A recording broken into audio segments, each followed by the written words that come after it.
Kamo, to se mnou hodí. To chtěl jako předjet a pak si všiml, že už vlastně sjíždí. Asi velká jsem se ho.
No to jsou ty dva. Já si myslím, že to ten a tento.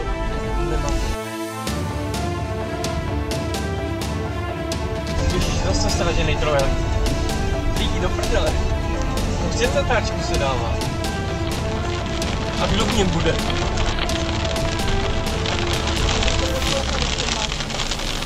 Tak je teda nešlo ani tak o toho poslouchání, nešlo o to.